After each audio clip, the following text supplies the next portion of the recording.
Good morning student, आप सभी कैसे हैं। आज मैं आपको क्लास 4th हिंदी का पाठ 2 पढ़ाती हूँ। ये हमारा वीडियो नंबर 5 है। पाठ 2 सच्चा हीरा। इसके उद्देश्य पढ़ेंगे हम कि प्रत्येक माँ अपने बेटे पर गर्व करती है, दूसरों के सामने उसके गुणों का बखान करती है, लेकिन सच्चा सपूत तो वही कहलाता है जो अपने माता पिता की सेवा करता है। यह कथा हमें यही संदेश देती है।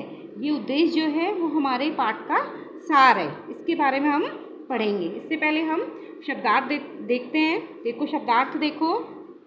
फर्स्ट है चहचहाना। चहचहाना का अर्थ होता है पक्षी का बोलना या चहकना। कंठ, कंठ का अर्थ होता है गला। चाव से का अर्थ होता है शौक से। गंधर्व, गंधर्व का अर्थ होता है देवताओं का एक भेद जो देवलोक के गायन माने जाते हैं। आधुनिक, आधुनिक का अर्थ होता है वर्तमान। साक्षात, साक्षात का अर्थ होता है स्वयं या प्रत्यक्ष। बृहस्पति, बृहस्पति का अर्थ होता है देवताओं के गुरु। अवतार, अवतार का अर्थ होता है देवताओं का मनुष्य आदि का शरीर धारण करना। मतलब देवताओं का मनुष्य आदि का शरीर धारण करना अवतार होता है। टोकना, टोकने का अर्थ होता है बीच में बोलना या रोकना। अब हम चैप्टर पढ़ेंगे।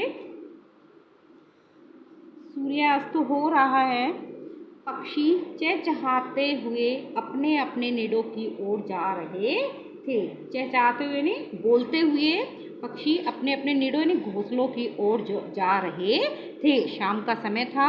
गांव की कुछ स्त्रियां पानी लेने के लिए घड़े लेकर कुएं की ओर चल पड़ी। शाम को गांव की स्त्रियां जो थी वो अपने अपने घड़े लेकर कुएं की ओर पानी लेने के लिए चल पड़ी।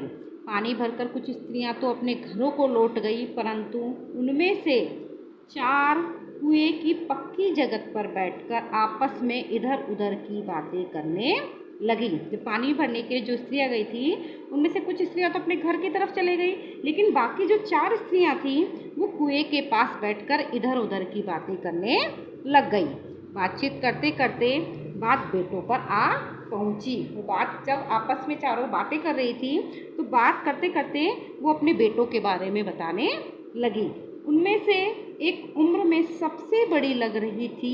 वह कहने लगी, मतलब उन चारों स्त्रियों में से सबसे बड़ी उम्र की स्त्री जो थी वो बोलने लगी, भगवान सबको मेरे जैसा बेटा दे। क्या बोला उसने कि हे भगवान सबको मेरे जैसा बेटा दे। जैसा मेरा बेटा है वैसा ही बेटा सभी को दे। मेरा बेटा लाखों में एक है, हीरा है। वो अपने बेटे के बारे में बता रही थी कि मेरा बेटा जो है वो लाखों में एक है और मेरे लिए वो हीरा है। उसका कंठ बहुत ही मधुर है। कंठ, कंठ होता है गला। उसका गला जो है, गले से जो आवाज़ आती है वो बहुत ही मधुर यानी मीठी है। वह बहुत अच्छा गाता है। उसके गीत को सुनकर कोयल और मैना भी चुप हो जाती है। वह स्त्री कहने लगी कि मेरे बेटे का जो कंठ है, मेरे बेटे का जो गला है वो बहुत ही मधुर है, वो बहुत अच्छा गाना गाता है। और जब वह गाना गाता है तो कोयल और मैना जो है वो भी चुप होकर सुनती हैं। लोग बड़े चाव से उसका गीत सुनते हैं। चाव यानी शौक से, है ना। लोग, उसकी आवाज़ इतनी अच्छी है कि लोग शौक से उसका गीत सुनते हैं। वह तो गंधर्व गायक है गंधर्व गायक है। देवताओं का एक भेद जो देवलोक में गायन माने जाते हैं, जो देवलोक में गाते हैं उन्हें गंधर्व कहा जाता है।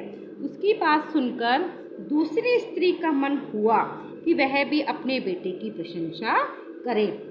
जब दूसरी स्त्री ने उससे यह बात सुनी कि अपने बेटे की वह प्रशंसा कर रही थी तो उसने सोचा कि मैं भी अपने बेटे की प्रशंसा करती हूँ।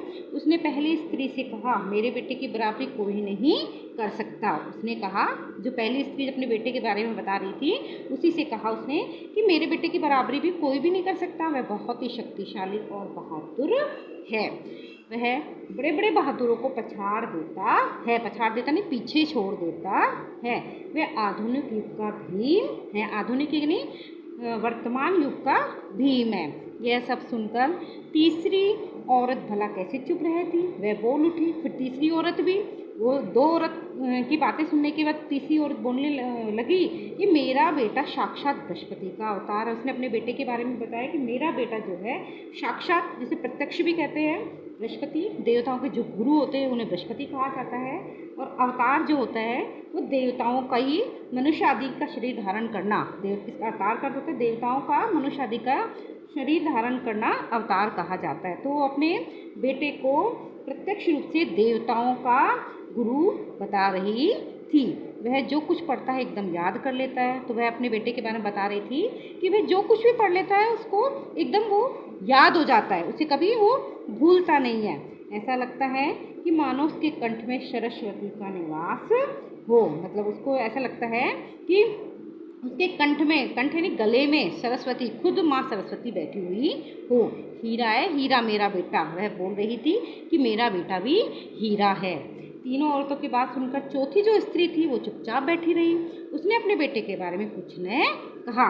जब वो तीनों स्त्रियों ने अपने अपने बेटे के बारे में बताया तो चौथी स्त्री अपने बेटे के बारे में उसने कुछ भी नहीं कहा। तो पहली जो औरत ने उसे टोकते हुए कहा, क्यों बहन तुम क्यों चुप हो? टोकते नहीं, रोकते हुए ये बीच में बोलना। उसने चौथी स्त्री से, पहली जो स्त्री थी उसने चौथी स्त्री से कहा, बहन तुम क्यों चुप हो, है ना? तुम भी तो अपने बेटे के बारे में बताओ, तुम भी बताओ कि तुम्हारा बेटा कैसा है। आज हम इतना ही पढ़ेंगे, इसके आगे हम अगले वीडियो में पढ़ेंगे। ये चैप्टर आपको घर पे पढ़ना है और शब्दार्थ आपको अपनी नोटबुक में करने हैं।